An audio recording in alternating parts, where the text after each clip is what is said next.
La question du jour. On me consulte pour savoir s'il faut tremper des boîtes en fer dans lesquelles on met des gâteaux ou des bonbons.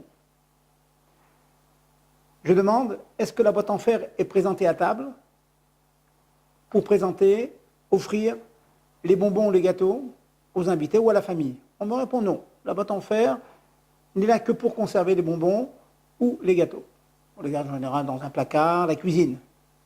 Et ensuite, on transvase dans un autre ustensile pour servir les invités.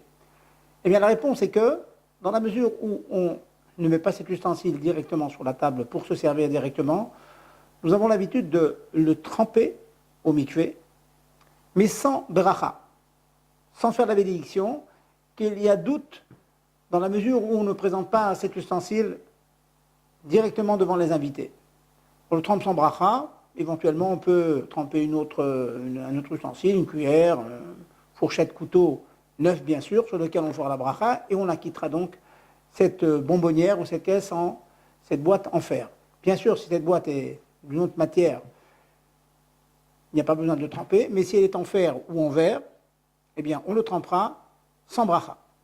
On peut tirer de là un principe général, que tout ustensile qui n'est pas directement présenté à table, eh bien on le trempera de manière générale sans bracha, sauf bien sûr les ustensiles dans lesquels on fait cuire, bien qu'une grosse marmite ne se présente pas à table, quand même dans la mesure où on fait cuire les aliments dedans, celles-là on les trempera avec bénédiction, avec bracha.